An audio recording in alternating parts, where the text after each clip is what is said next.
we already kind of basically answered this question, but we're going to talk about it in a little bit different way. Conscientiousness versus intelligence.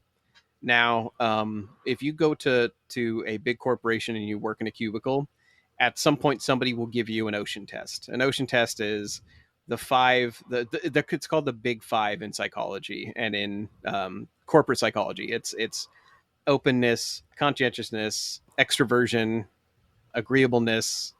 What's the N? What's that? Neuroticism. It's neuroticism. There's neuroticism. Okay, then what Yeah. does neuroticism mean? Neurotic is I personally call it It's, the Woody Allen. it's negative. It's negative. It's negative. Yeah, No. neuroticism is basically like Me.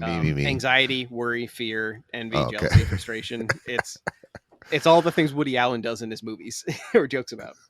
Um, People who anyway. The one that kind of like we had an episode a long time ago about does intelligence, raw, pure intelligence, high super IQ intelligence, does it make you rich? You already mentioned earlier during this episode that no, it doesn't. Stick to itiveness and grit make you rich. Intelligence gives you like a 5 or 10% boost to your total lifetime earnings or something like that. A very low amount, Yeah, yeah, and that's including all the billionaires in there. So if you take them out, they actually make less money. If you were to do a real, right. they make the same as everybody else in reality. So if we could choose, if we could open up you have a baby and like the moment they're born, if you could open up a computer and look at a slider bar like you are designing a character in a video game, and you could take a slider bar and slide it all the way up for conscientiousness, you'd be basically guaranteeing that they make money in life. Like it's it is stick to itiveness, it is grit, it is whether or not they're responsible, do they complete tasks. You mentioned your the engineer kids that could like sit there and like go through the instructions for a complex Lego structure. They could just sit there and go through the instructions and do it. Can children sit and actually read without supervision? You know, how much is this is the parent molding their personality and being like, like Tiger Woods, you will, hit this golf ball, 90 times in an hour, or you don't get dessert. Or how It's much of force, it is, yeah, yeah, force structure, right? The structure. right. Or there's the other way. I don't know if you know this, but I'm kind of the black sheep of my family in that I would just sit and do Lego instructions, and everybody else was doing their own thing. Like everybody else was chaos. I grew up in a very chaotic household. I was the one that would just sit down and like try to build a robot out of VCR parts, or just something really monotonous like that, because my brain liked that kind of thing. It's not a sign of intelligence. It was more of a sign of I liked quiet environments and I was on the spectrum. It's a stillness. Yeah. Yeah, Yeah. exactly. Repetitious things that were soothing to do. But the question about conscientiousness is, do you mold that into somebody, or do you just wait for a child to become more of themselves in that they are naturally born a hard worker and they're naturally born responsible? And I swear to God, I know that it's both. I know that there are children who are born where you just cannot trust them to tie their own shoes. Like there are there are kids where like it does not matter how much you tell a toddler to pick up their room or to try to Yeah. train them to be conscientious. There's some that you just cannot, like they will go wild. They will act Yeah. like they have a sugar high 24/7. It doesn't matter. And those are outliers though. But I think the majority of them, like my brother was one of those. He was a feral cat. He never ever matured. He Yeah. was always just bad. He was bad from a baby until to be a man. And then I had my friend she's an optometrist now, and in middle school, she would talk to the teachers like an adult. Right. She could never act the way my brother did. They were too opposite. But if we take those two off, I think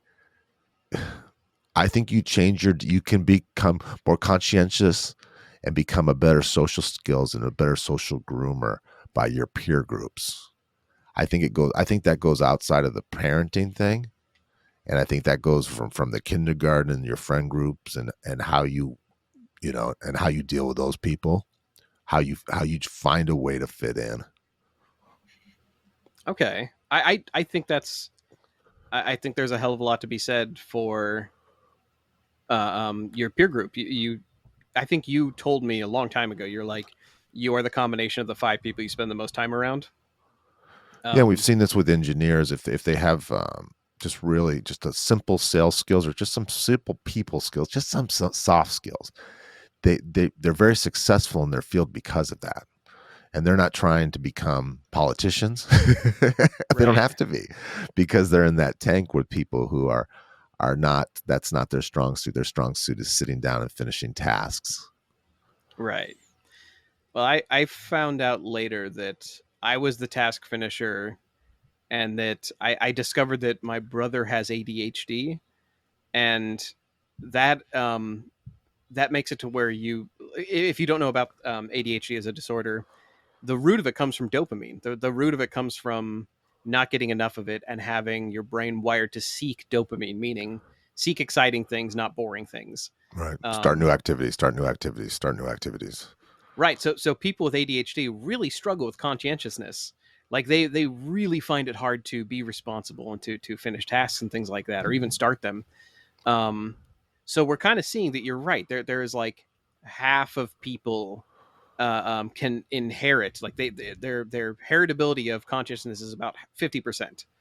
Um, and then the other 50% of us who are born, who need dopamine, who are constantly looking for something exciting, we can uh, um, we can fake it till we make it. You can make your five best friends people who are very conscientious people who finish tasks and hold themselves to standards, and have a goal list and a sheet that they check off and things like that.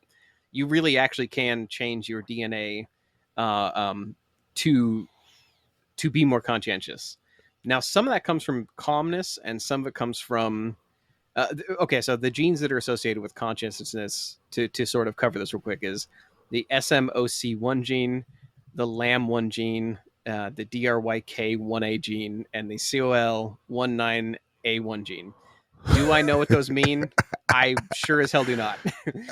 Uh, um, but the University of Colorado thinks that you can have an epigenetic link to your conscientiousness.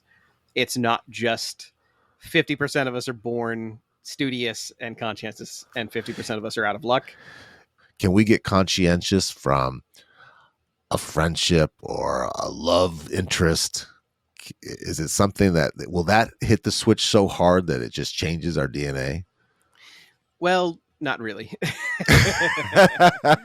Only in Yes, Hollywood. only in Hollywood. You don't. There are a lot of movies, honestly, where the lead actor is, or actress is, a dreamer and shiftless and flaky, and they're and then by the end of it they learn just a little bit of responsibility, and they become a better person. Really, honestly, it just takes a lot of repetition, holding yourself to goals and responsibilities. It just takes a long time of doing it. Like you said, years. It is almost like meditation, and it is almost like the intelligence thing. Like you have to set yourself up a standard and a way of operating. I was gonna say goals, but that's not even really fair enough to the amount No, of work it takes to change. Like it. your epigenetics. I think it's structure, and you have to change everything, right? Yeah, permanently. Yeah, It's extreme structure, prison-like structure, military, Marine Corps structure. yeah. And you have to figure out how much conscientiousness you want. So don't just go into this saying, I have, I don't get enough dopamine in my life, even if I'm not ADHD. I don't get enough dopamine. I'm constantly seeking excitement. How do I change myself to being conscientious? Don't go into it thinking this will be a New Year's resolution, and that you start your day with a list of goals and you mark each one of those off, and that'll make you more conscientious. It is much more of, you need to structure a life where you hold yourself to being responsible in pretty much every avenue. And doing that long enough will train you, but it will also, again, the jury is actually pretty out about whether or not consciousness can be changed through epigenetics. University of Colorado thinks so. So if you structure your life long enough, it's quite possible that you will either train it to you, like you'll train it as a habit, or you may actually change your DNA slightly. Like you could throw those methyl markers. But that's where the highest reward is in that bucket. Yeah, of all the things on this list, we're getting to the we're almost doing like Jay Leno's top 10 of the things that are the most beneficial. We've gotten to conscientiousness. That one will earn you the most money. Now we're going to talk about health because we want to talk about the stuff that will actually change our health for long term, and then eventually we will talk about lifespan, like how do we reach age 100. We want to be rich, and we want to be wanted, and we want to live forever. In that order, yeah. um, so if we have money, like say we master conscientiousness, say we do that, and it literally changes our DNA so that we're a little smarter and we're a little bit more conscientious and we're able to consistently hold down jobs, make money, and prove that we can, moderate our life. How do we alter our metabolic health? And I want to start with you, Todd, because this is another one where I know that you've done it. Can you diet and exercise slowly and signal your body that you want to stay young? Can you signal to your body that good food is plentiful, and that you don't have to just eat garbage like McDonald's? Can you eventually send signals to your body consistently and long enough to where your metabolism changes? I've done both ways. I've done the Biggest Loser, where I lost 50 pounds in a very short amount of time, probably almost a few months. And then I did the slow, steady, the way you described it, the other one. And you can absolutely change if you do it slow and steady and structured, and no fad diet, no steroids, no. um, the other one seemed to, it comes back and it comes back worse. And then the emotional roller coaster of it. I see it as those diet things where look at me now kind of thing. Right. And if you're ever doing that or thinking that, it's because it happened too fast. It should almost happen that you don't notice it. And the only people that will notice it are people who haven't seen you for a long time. Yeah. And they'll say, "Wow, Joe, what's going on?" That is such a good way to put it. If you are losing weight or changing your diet dramatically enough to where the people around you think you're getting thinner, that's a bad sign. That's not a good sign. That means you're going too fast and you need to slow down. The good sign is focusing more on the things you eat and less on how you look. Um, Changing it so that you're eating more rich fruits and vegetables and whole grains, regular physical activity. You're trying to improve. Effectively, what you're doing is you're trying to improve your body's insulin sensitivity, and you're trying to reduce your risk for diabetes. Now, I do want to say, because it sounds like humble bragging, I had to do this because I was going to, my blood pressure was so, I was so uncomfortable that I had to stop because I'd eat certain things and I would have what felt, it was a panic attack. It felt like a heart attack. And Joe was there for me emotionally and tried to talk me through some of the stuff because he's had similar issues. It's a scary thing. I mean, I couldn't eat salt. I once ate a piece of pizza and almost had a heart attack. So I had to do these things. And I did it wrong and then I had to do it again. So it's been a process. I do wonder how much it affects if you're throwing methylation markers. And again, the oldest studies we have about methylation in DNA is food based. It's based around starvation and eating. I do wonder if doing it like that, to where like you change your DNA once and then you change it again. I wonder if that can be permanent. Like I actually don't know the answer to that. If you can throw a switch and then unthrow it, that's an interesting question. When you eat healthy for a long time, you can't eat crappy food anymore. You literally won't be able to stomach it. Yeah. So you change how your system, and I don't think I think it's physical. You just literally can't even stand the smell or taste or even order that kind of food. Right. Yeah, and maybe a lot of it's a go because there's a guilt. There's a guilt to it, which for no reason. I don't know. It could be guilt. I know that from the articles, what you're Because I'm not talking that about. disciplined, Joe. I'm not that disciplined. I'm not trying to Yeah, say I am because I'm not. I just took it up to structure and habit. yeah. Well, that's exactly what we found when we did our Biggest Loser episode. We when we talked about Biggest Loser long ago, it was like episode 20 or something. We found out that the only people, like one woman, was able to keep the weight off after Biggest Loser ended, and she did it entirely through structure. She controlled what food was in her house. She controlled her environment. She didn't go to places physically where like they would serve bad food. Like she could not. Nobody can control themselves if they are trained to eat bad food from birth. Like if they've always eaten garbage food, they've always had fast food available, they've always had processed crackers and things like that in their cupboard. The only way to control it after that and to change your DNA, literally, you're changing histone. You're making histone modifications. The only way to do that is through environmental control and through structure. It's like It's going to not a a different choice. planet. Yes. But what you can't do is the alcoholic can't come out of rehab and go back to running the bar again. Yeah. It'll never ever work. Or the biggest loser can't go back to the pizza parlor that he used to own. Right. It is a permanent change, and you have to permanently change your environment to keep that going. Um, and that by the way, these same rules basically apply for cardiovascular health and immune function too, which kind of leads us to our talk about longevity. If you're okay with that. So we're answering now the biggest question. Like when we started talking DNA, we all wanted like the one that got repeated was, can we extend how long we live? Todd specifically, I think you asked, can we change how long we live and how we can feel better for a longer period of time? Quality of life is huge, right? Yeah, wasting away. Yeah. Yeah. Health wise, what do you believe you've done already in your life to give yourself more years? The substance abuse, the diet and the substance abuse things and the exercise. So 3 things. Okay. Well, and 4 things. The meditation. I think that's definitely a quality. I know how stressful. I sometimes I sounds when I talk about my bad temper, I say it in a kidding way because it was so long ago. It seems like a different person, but I know that was hard on me. I know that hit some switches.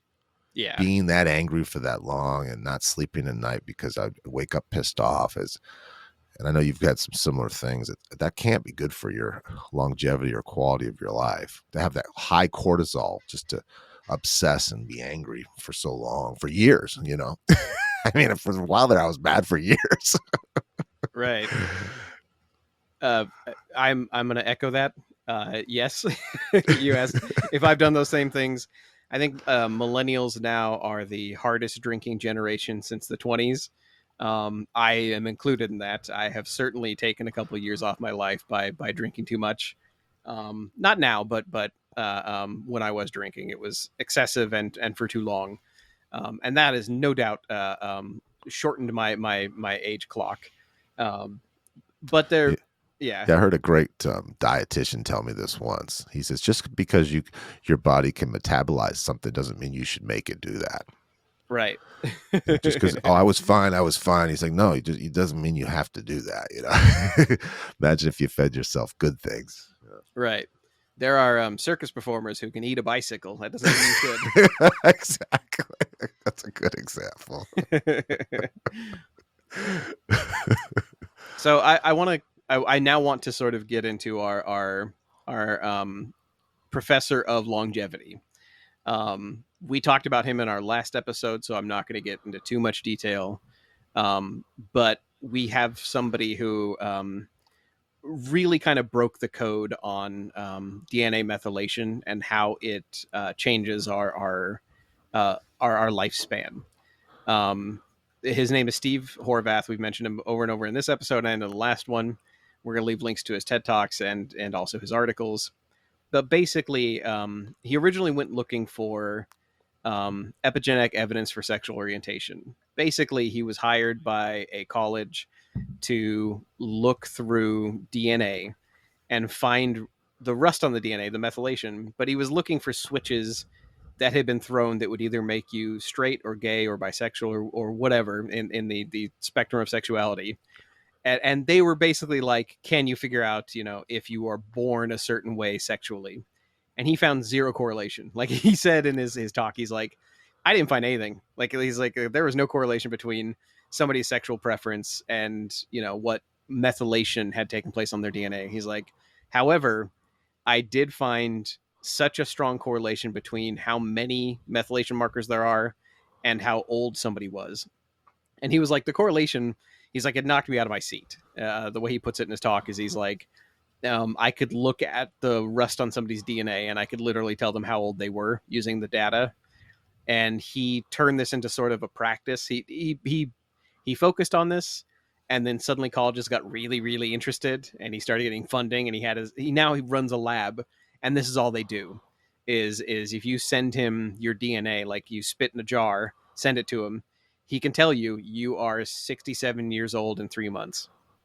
Um, they can do this with mammals now. Like you can send them your cat's blood, which I don't know why you would mail a cat's blood in the mail, but stick with me. Um, so you send him your cat's blood, and he can say Patches is 2 years, 4 months, whatever, and he can tell you that the reason we can see that is because of how much methylation has taken place over the course of your age. You will just encounter enough stresses, you will encounter enough bad food, you will encounter enough things that throw these switches, and your DNA records it like a tape. um, they call this the Grim age prediction model, which Grim, as in the Grim Reaper, they named it like they were having a joke. Like I don't know if they were drinking when they named it. It sounds fun, but the Grim age prediction model can tell you roughly how long you have. It can tell you your current internal age. And if you're in the top 5% of agers, meaning you're like Eddie Murphy and you just don't seem to age, you have half the mortality rate after age 50. So, like, there are some people who are genetically born where they just probably won't die until they're old, like really old. Well, did the switch hitting affect the sexuality? No, not at all. Like he was like, So of it all this just it's study, inconclusive, right? It just inconclusive. Yeah, it's just somewhere. It's something else. It's not born with. yeah. It's not something that happens. Well, independent of this, years and years ago, I actually was looking at another paper that talked about not markers, evidence of sexuality by the order of birth. It must have been like a Matt Ridley article that I was reading, I think, at this point. But basically, what they're saying is that you have if your mother has a son, like you produces if you're like the firstborn son, you have more testosterone, you're taller, and you have like more. You'll probably be a football player. Like you have more chances to be physically larger and have more testosterone and basically be more of a caveman because your mother has not started building up anti-male antibodies yet. Because Right. as She needs you to lead the. You need to be the George Washington for the family, kind of thing. right, but also the mother naturally produces antibodies for an embryo because it's a balancing act between if a baby is growing in your womb, that baby is going to want as many nutrients and resources as you will possibly give it. It will take everything from you if you let it. Now, So doesn't yeah. that fall into um, protection too? Because then the younger siblings will be bullied by the older one, so that beats down their. So they want. You know what I mean? It kind of makes sense, right? well, kind of like it depends on like what kind of house you grow up into, and is there bullying in your house? Like you Well, may have not an bullying, amazing but older just sibling. natural. You know what I mean? Pecking order. Just yeah, pecking order. I think is a better word. Yeah. That could be it. It could be behavior where like, well, okay. So if you're the firstborn male, you're more likely to have more testosterone. Second born, you have less. Third born male, you have less. And they found out that if you are born like fourth, fifth, sixth born son, at that point your mother has built up the most anti-male antibodies in her body, and you are more likely to come out with less testosterone and have more effeminate traits, meaning Hmm. you're more likely to be born gay. Now, I don't want this episode to become like, this is how you genetically make somebody who is homosexual. That's not true. You can be anything, and at that point, it was just a very low, not a low correlation predictor, but it was a predictor. It's one of the only things we found genetically that can say you're more likely to be homosexual if you are born at a certain Order. order. Yeah, Yeah. but that also was inconclusive. So like, we're not saying that that's the only thing I have personally read where I thought it was interesting, and I was like, huh, like I was like, that makes sense. Less testosterone, more effeminate. So, but that also comes down to like that can change. Like me and my brother, I was born and I've been tested and have more testosterone and I'm more aggressive for no reason. It may actually be that I had more methyl markers thrown for stress, and my body was like, well, let's make more cortisol and more testosterone. To make so up I, for it, right? yeah, so Yeah. like I was in martial arts and football and things like that, and he was off playing saxophone. So like, I think literally you can change that just by stresses and throwing methylation markers. Um, Steve Horvath says that he found nothing in the DNA that showed a correlation between methylation markers and sexual orientation. It may be that more of your sexual orientation can come from genetics just out of the womb, like when you first come out. There may be more markers for that, and not in methylation. It may be that you can't stress your way into changing your sexual orientation, or you can't throw. There aren't enough switches to be thrown to change your orientation. It may just be you're born like it or you make a choice. Like it may not have anything to do with methylation. Um, but once his laboratory found out that you can predict age with this, that they couldn't predict sexuality, but they could sure as hell tell you how old you are and probably how long you have left. He started running some really interesting tests. We talked about in our last episode how he had taken a study group, and he's like, okay, knowing what we know about all the stuff you and I have talked about on this episode, the idea that you can meditate, you can change your food habits, you can nurture people back to having less traumatic responses. What if you take all this knowledge and you assign somebody a very specific diet and exercise habit and education system? Can you make them live longer? Can you literally put their blood through this grim age predictor, this data clock he has? Can you give them more years to their lifespan, even if they're not one of these like Eddie Murphy 5% of best agers? Like if they're not going to live forever just because they won the genetic lottery, can we give them a couple of years more? And the answer was yes. Yeah. Is it worth it, right? Is there a reward Right. at the end? Yeah. Is it worth the effort? Like I really like I was reading the comments on one of these lectures, and somebody was like, but I really like wine and cannoli. And I'm like, I get you, like I like fast Yeah, the food. trade-off, yeah. Yeah. What good is, without cannoli and wine, is life even worth living Yeah. longer, 2 more years, but at what cost? um that's actually the cannoli is important because one of the first changes he made his study group do was he's like, you need to eat less bread and pasta, and he assigned them to eat more frozen vegetables.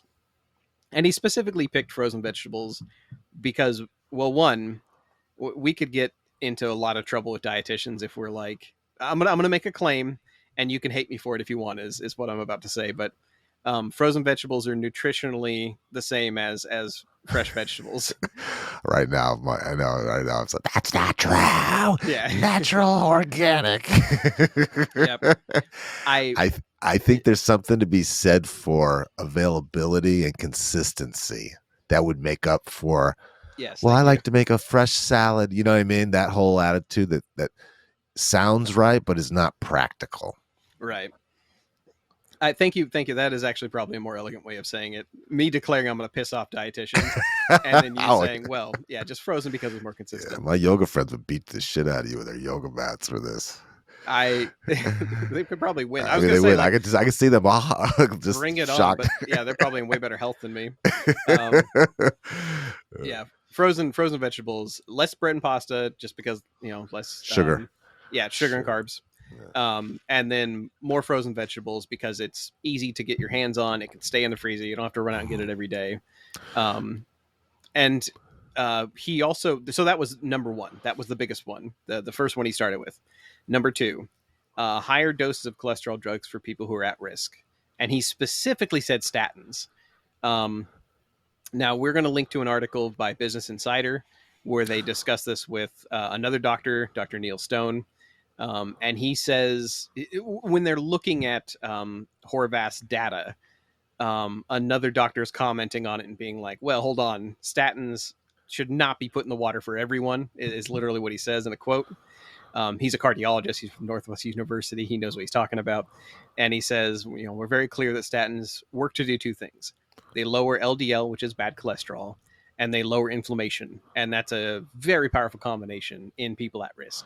And again, all the hippie people are like, drugs, no. Yeah. But let's face it, overall, everyone doesn't eat as well as they say they do. I'm Right. telling you, I go to Trader Joe's to Whole Foods all the time. I never see a healthy shopper in there. I never do. They look the same as the Walmart Albertsons people. They do. So I get this. Yeah, Yeah. they might not agree, but I get this. I'll put it a different way. If you can lower your LDL and you can lower your inflammation without statins, do it. But specifically, Horvath was taking normal people, people who had signed up for a study in health. So like he's taking people who are everyday off the street folks, and he's like, here are things that they can actually follow. They can eat frozen vegetables and they can take a statin if they need it. He also put them on a 5 vitamin combo. So this is step 4 that he used.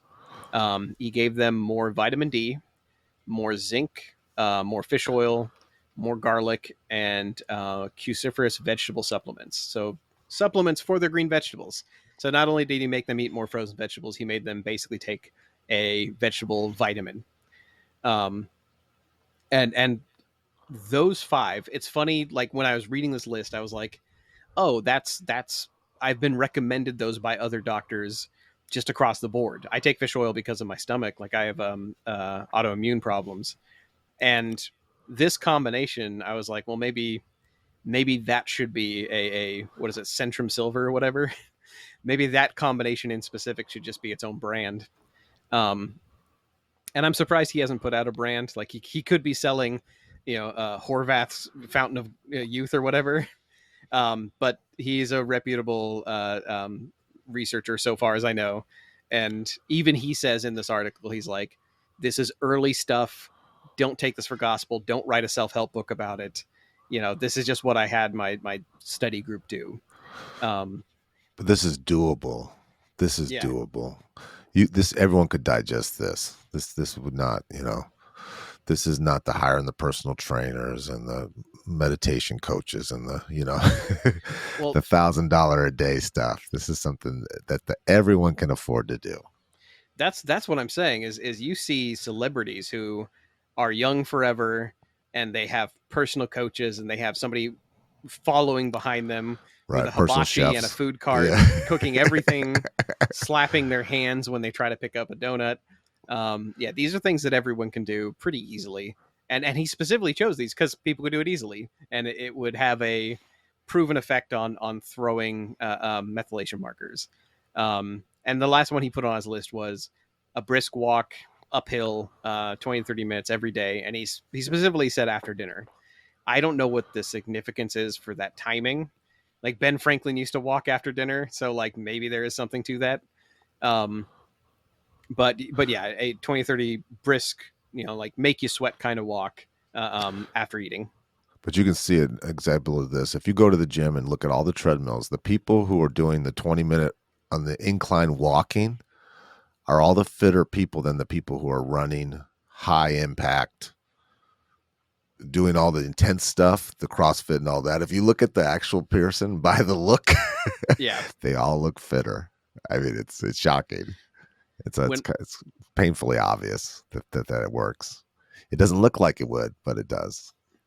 when I was in college doing competitive taekwondo, I was going to the gym every day. I would go to drill, and then I would do sparring, which was another hour, and then I go to the gym for another hour. So I don't know where I got all that energy, but I used to go to the gym and I would do like the elliptical and the jog and like swimming and stuff.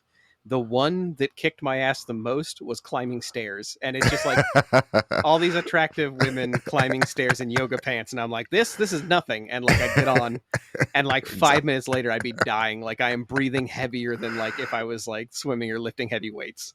it's a great example. Yeah. Yeah. Um, he tested his people, like his study group. The average was 2.5 years that he knocked off their grim age clock. Like he gave them 2.5 years back by following this consistently. They had to basically live this plan. He himself, I mean, if you find the fountain of youth, aren't you going to take a drink for yourself? Um, Yeah. he tested his own DNA, and he's also had other people test it just to prove it. He knocked 4 years off his biological age. So if he's 54, he's actually 50. That's Yeah. awesome. Who wouldn't want to be 4 years younger? Instead of being a senior, be a freshman, right? Right.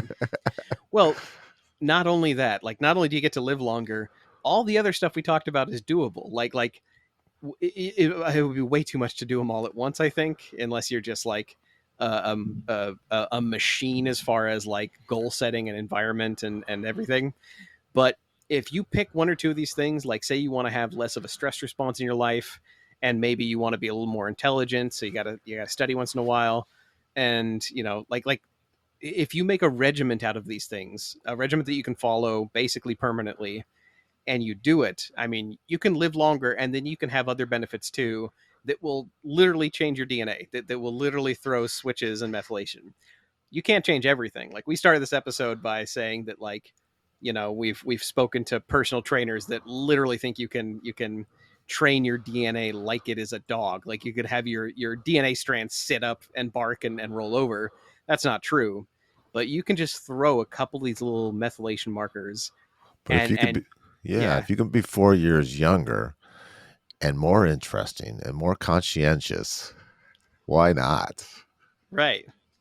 And if we can all be more like Todd and tell boring podcast stories well into our 90s, that's the well, goal, right? well, our good friend of ours, and he's very intelligent. He's got a genius IQ, and he listens to the show, and he said that this show has made my DNA. I've told him about this epigenetics episode. He said this show has definitely made me more interesting, more intelligent. But Joe working with me has lowered his DNA, made him a little bit dumber. So I've just vampired out the knowledge Yeah. at your expense, Joe. I blame the stress response I have every time I start an episode. I am still an introvert, and anytime we start one of these calls, I'm sweating. Just, I'm kidding.